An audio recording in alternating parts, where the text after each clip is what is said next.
We are the boat-side travelers. Welcome to Porto.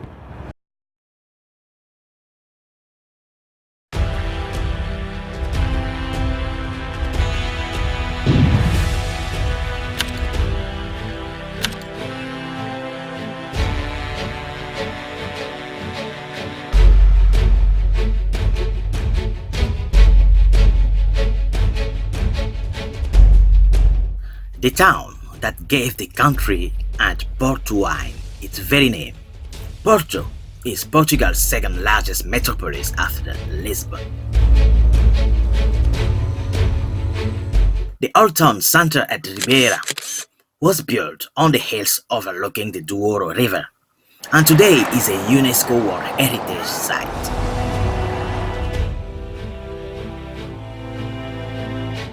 Known for its Stagely Bridge and port wine production, Porto is a city full of surprises. With our 2 days packed itinerary, we hope to satiate our passion of sightseeing with this enchanting city of colorful houses and narrow streets, breathtaking views from both the city and the Douro River, fantastic gardens, museum and restaurants, and friendly people nicknamed tripeiros or trip eaters.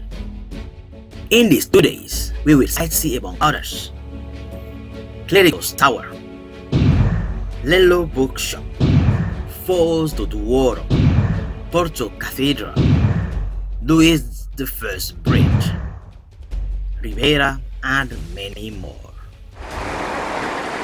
And we hope this will inspire you for your next sightseeing adventure to Porto. Day 1. São Bento Station and Santa Clara Church. Clerigos Tower. Lello Bookshop.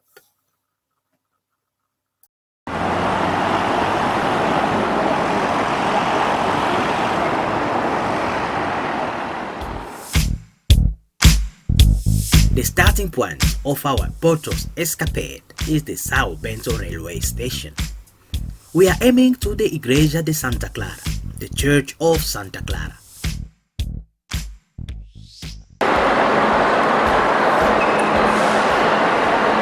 This is a normal walking train station.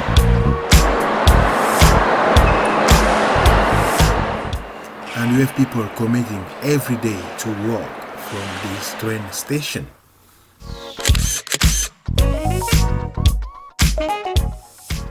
The station in the heart of Porto does more than just shuttle people back and forth.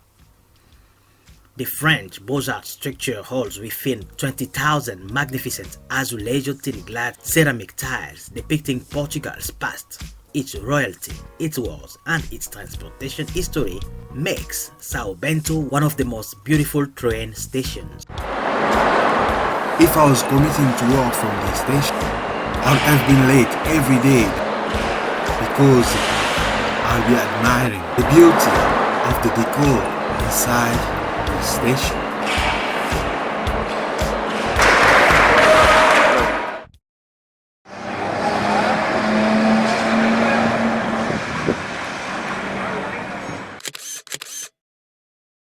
Once part of a Franciscan convent, the Church of Santa Clara hides an opulent interior behind its unassuming facade.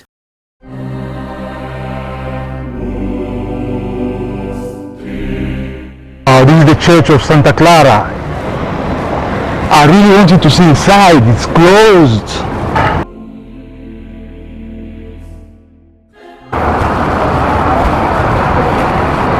It's closed. Gothic in shape with a fine Renaissance portal, its Baroque interior is danced with elaborately gilded woodwork. Although our goal was to see the interior of the church, at the time of our visit the church was closed.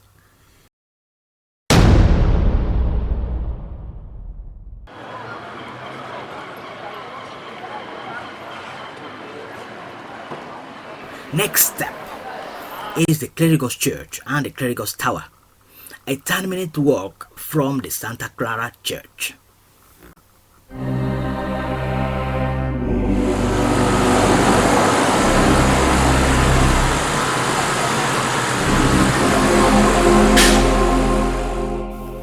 The Clerigos Church was built between 1735 and 1748 in the Baroque style.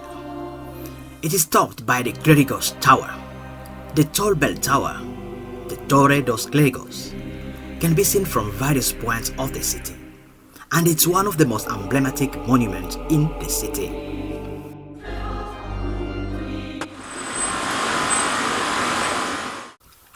The church stands in a very narrow parcel of land. The interior is terribly cramped, as you realize when you squeeze past other tourists. But when you sit down on one of the benches in the church, the perspective feels like you are in a spacious church. The manipulation of perspective becomes apparent only when you approach the altar or the decorations on the walls.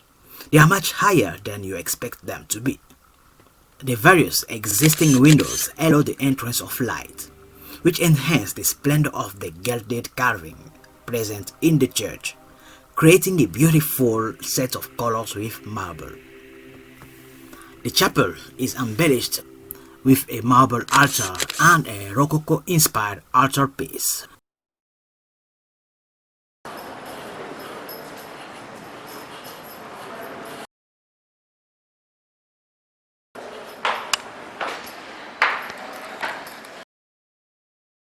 The top of the church is reached via an inner staircase consisting of 240 steps in spiral form, culminating in an impressive clockhouse at the very top. Just going on the top of the Clerigos Tower. At the moment of its construction, the Clerigos Tower was the tallest building in Portugal. Thus, it amounts to some 76 meters in height, counting about 240 steps visitors can use in order to climb the 6 levels of the structure in order to get to the belfry and admire the view of Porto. In fact, the main tourist merit of the tower resides precisely in the panoramic views it provides over the city.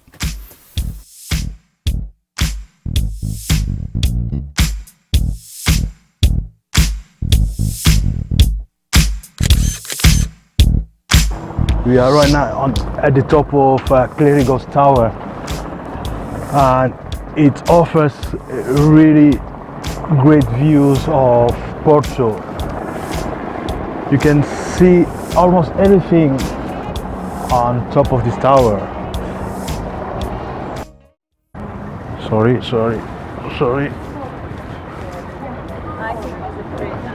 It's just a bit tiny and cloudy here. Where's the bridge? Porto Cathedral is just over there. And then I think the bridge is beyond the cathedral.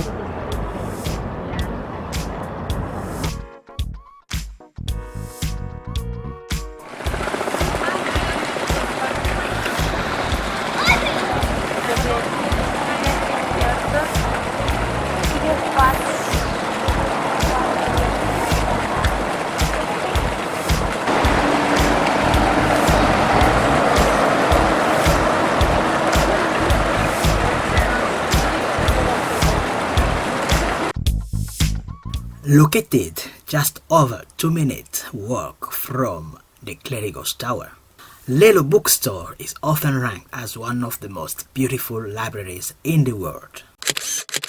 There's quite a big queue to get inside the library. I guess should be something exceptional. So let's go and find out.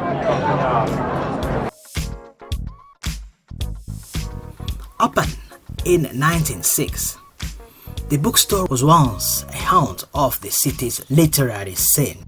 But it's moving fast, the queue is moving fast.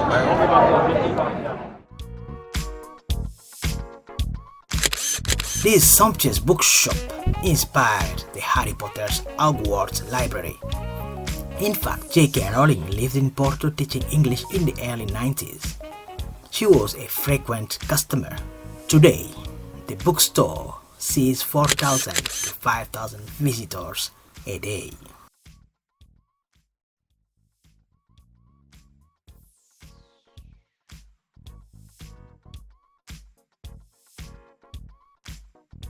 At the top of Clerigos Tower, we spotted a rooftop garden turned into a bar. We've decided to check it out and finish our first day in Porto there. Base, located near to the Clerigos Tower on a shopping center rooftop, is one of Porto's coolest open-air bars, perched amid the olive trees of Passeio dos Clerigos European Park. A mix of wooden benches, deck chairs and picnic rugs provide plenty of seating options on the manicured lawn and offer excellent views of Porto's iconic Clerigos Tower.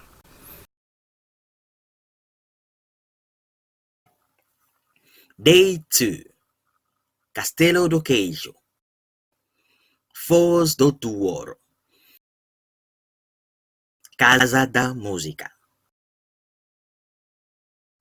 Jardim do Palácio do Cristal, Porto Cathedral, Don Luis I Bridge and Ribiera.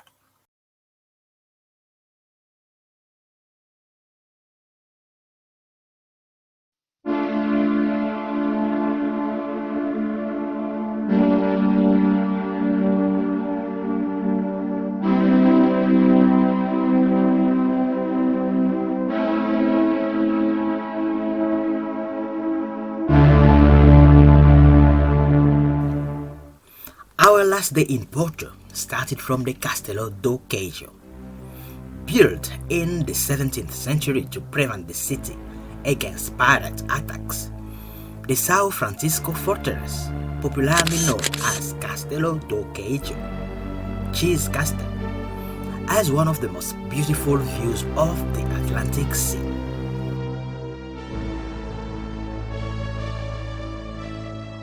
The Castelo do Queijo. We've been there in front, but it's closed. It opens around 1 o'clock. Now it's 10 o'clock, so we've got 3 hours to wait. So we cannot wait because it's a busy day. We have so many things to do.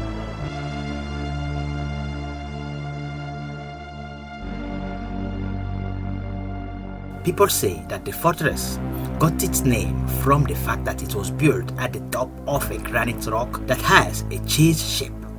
With its geometric shape, super thick walls, historical cannons, and an amazing drawbridge, Castelo do Queijo is worth a visit.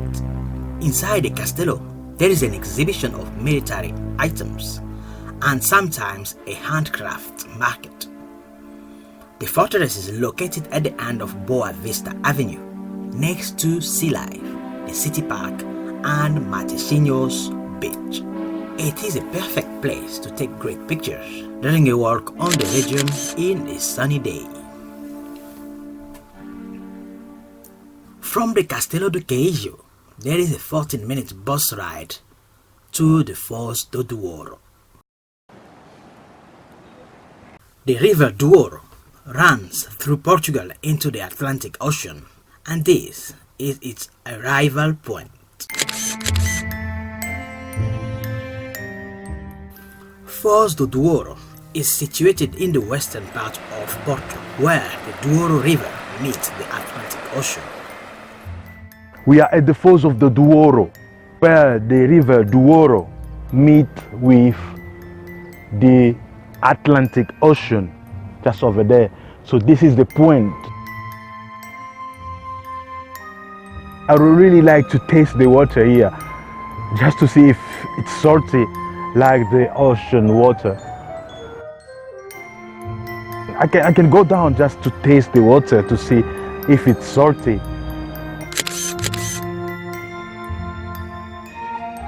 I'll give it a pass. Look at that boat. The boat is just crossing from the ocean to the river Douro. It's incredible.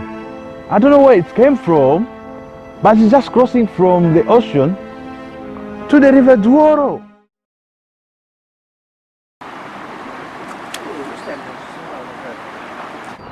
So you have a fisherman just trying to catch fishes at the very point where the river Douro meets the Atlantic Ocean. So I wonder which kind of fishes are here. Are they the river Douro fishes or the ocean Atlantic fishes? Quite an interesting point. I'm going to ask him. Right? Good for fish? Good fish? No fish. No fish. Big fishes? Big? Big. Big, yeah. Big. Wow. Big, small. Everything.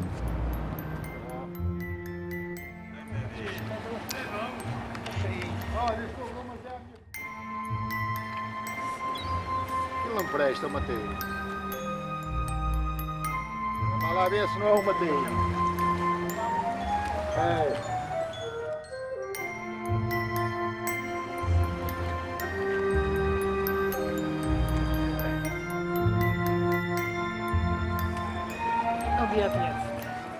Oh, jeszcze się rusza. Zaraz, o.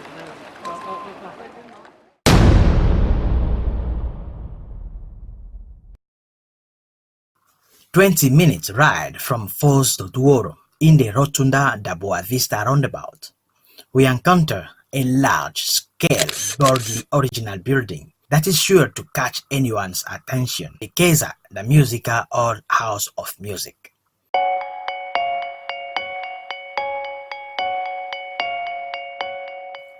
The building with its bold architecture is designed to host all types of music, from classical to electronic, jazz to fado, major international productions to small-scale experimental projects.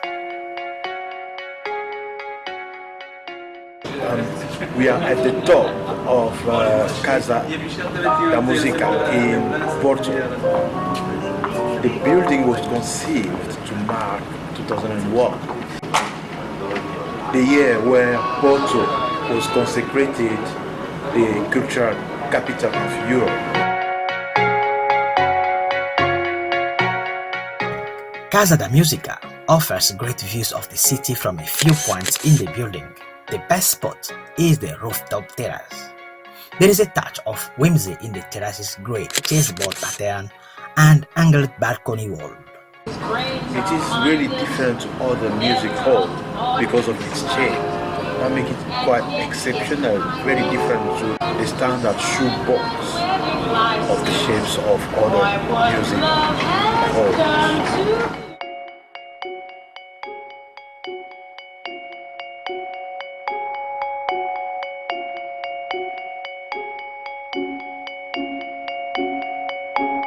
After 11 minutes bus ride from Casa da Musica, we have decided to stop at the Jardins do Palacio de Cristal, where we could play with peacocks,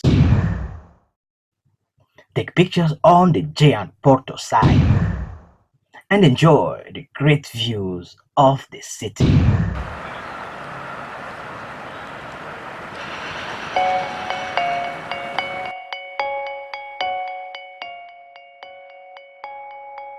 The original Palacio Cristal was built for the International Show in 1865, and the gardens were designed by German landscape architect Emilio David.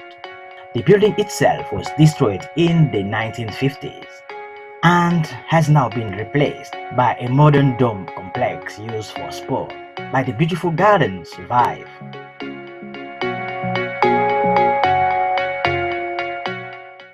The hilltop location overlooking the river Douro gives fantastic views of the city. The gorgeous botanical garden is one of Porto's best loved escapes.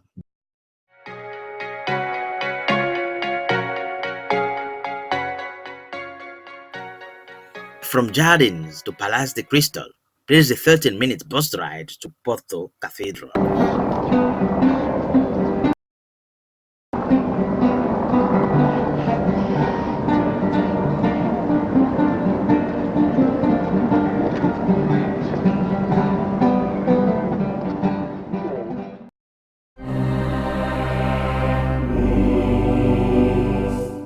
Watching over the city from its hilltop spot, the imposing fort like Porto Cathedral is a reminder of Porto's diverse history.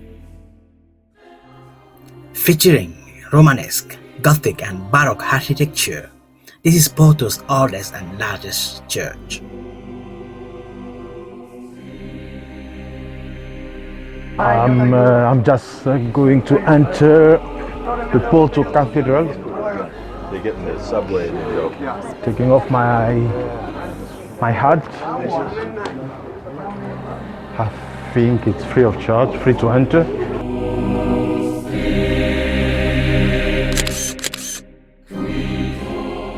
The inside of the cathedral has gone through many changes over the years. New altars were added as rich merchants, kings, and noblemen sponsored their construction as a way of guaranteeing their place in heaven. The last part of our trip was spent around the Dom Luis I Bridge, 3-minute walk from Porto Cathedral, with activities such as walking through the bridge, wine tasting, eating and chilling at the Ribiera.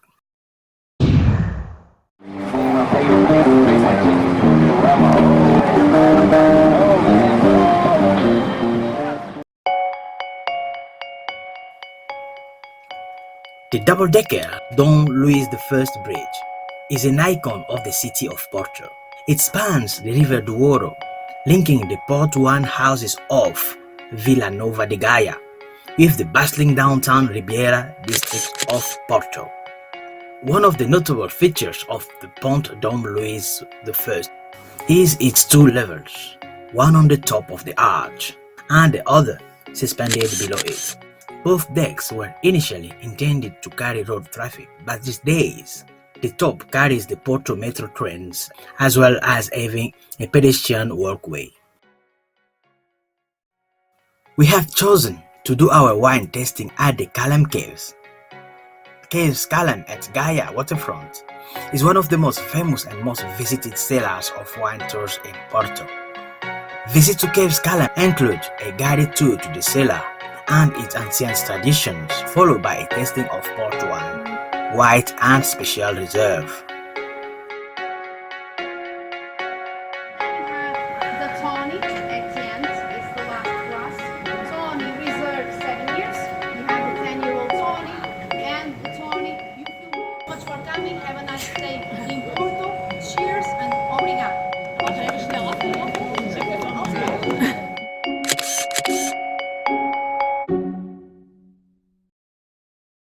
Ribiera is one of the most popular neighborhoods in Porto. This part of town becomes alive at night time and is the perfect place to spend your evenings.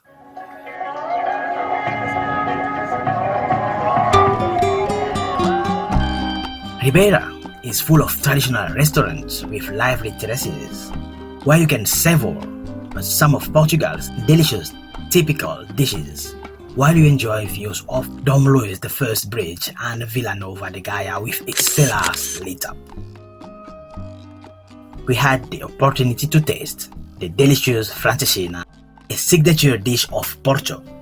The dish comprises 2 slices of bread filled with steak, ham, sausage and chorizo, covered in melted edam, drizzled in a secret spicy tomato-based sauce, and optionally crowned with fried egg.